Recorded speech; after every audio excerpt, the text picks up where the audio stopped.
Okay, during the break at the bottom of the hour, did some research here on people dying in the street.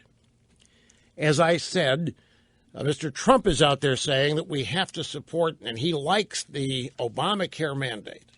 I mean, folks, you can't, I'm just going to tell you something here. You can't talk about repealing Obamacare and like the mandate. The mandate is everything in Obamacare. If the that's what the Supreme Court case, that's what John Roberts turned himself into a pretzel in order to find that it was constitutional. When before Obamacare, it wasn't. The federal government cannot mandate that you buy anything until now. Without the mandate, there is no Obamacare. Obamacare can't survive without the mandate, without the federal government requiring by law that you have to buy this product or else you're going to be fined. It can't exist. So I don't know how you say you're going to repeal this and start over and at the same time keep the mandate, but then dying in the streets. I haven't seen any news on that. I haven't seen stories. So I went and looked. I just wanted to make sure, and I found, what is this? What's the web? Think Progress. It's a liberal website.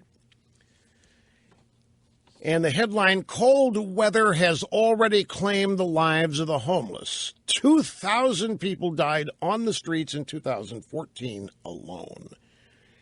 Now, this story has nothing to do with health care. This story, 2,000 people, and estimated. Estimated means they don't know. Just like they estimated the number of homeless at 3 million. They finally did a homeless census. You people may not remember this. Some of you might be old enough.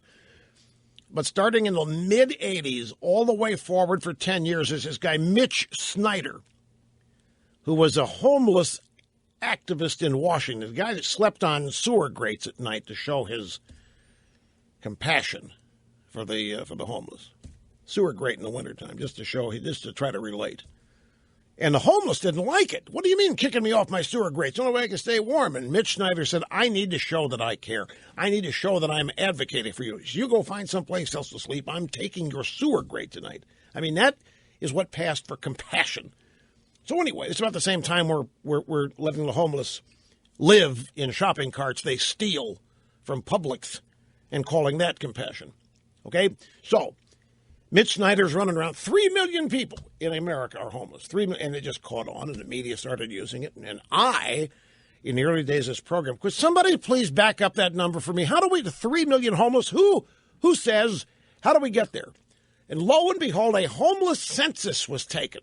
They actually hired census people to run around and count people on the streets wherever they were, which was usually bad neighborhoods. They found them at night. I mean, that's when you're going to find people really without a home. It was at nighttime. And the number was less than 500,000. Not that that's acceptable, but it wasn't anywhere near 3 million. Well, here we are again now with Think Progressing. An estimated 2,000 homeless people died on the streets in 2014, according to those who memorialized them.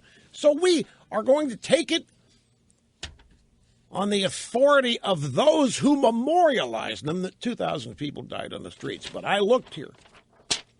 None of them because of health care. Homelessness. And where is homelessness rampant? It's usually where Democrats run the city. San Francisco may be the worst homeless situation in America outside of New York. Then you go to Detroit, any number of these cities that are why are the homeless hanging around in bone cold cities in the middle of winter? Why don't they all end up in San Diego or in Miami or in Hawaii? I know what you're saying. How are they going to get there? Well, how'd they get where they are now?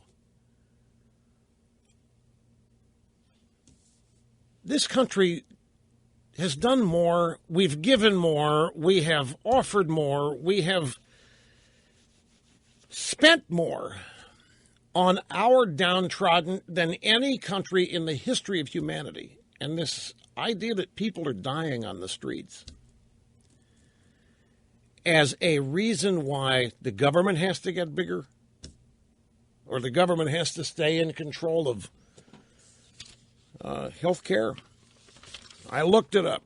2,000 people, all of them homeless. Okay, it's a brief time out here, and we'll come back, check and see who's up on the phones, and if there's anything there, we'll go there. Hang in and be tough, folks. Don't go away.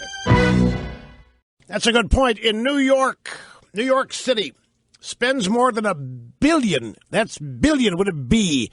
New York City spends more than $1 billion a year taking care of the homeless. If anybody is dying on the streets in New York, it's not because nobody cares. It's not because we're not spending enough money. It's not because of Obamacare or lack of it.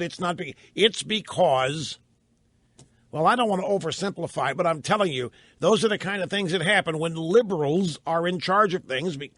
I don't even want to waste time explaining it again. If you don't believe me, look at where these problems exist in the greatest numbers, and you'll find they're run by liberal Democrats.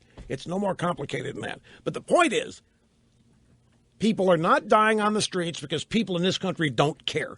People are not dying in the streets because they don't have attention, not getting attention. We're not spending money on them. Oh, there's no truth to that whatsoever. Nowhere in any of this is the issue of personal responsibility ever mentioned. Because to do that, why, that's cold-hearted. Oh, yeah, you can't talk about personal responsibilities. People mentally ill, sick, or whatever. If that's the case, what are they doing? See, the liberals are the ones that close down these institutions, folks. We don't have the right to keep the mentally ill incarcerated. They have a right to be on the street doing, okay, if they have a right to be out there, then fine, stop complaining what happens to them out there. If they have a right to be there, you're not winning with these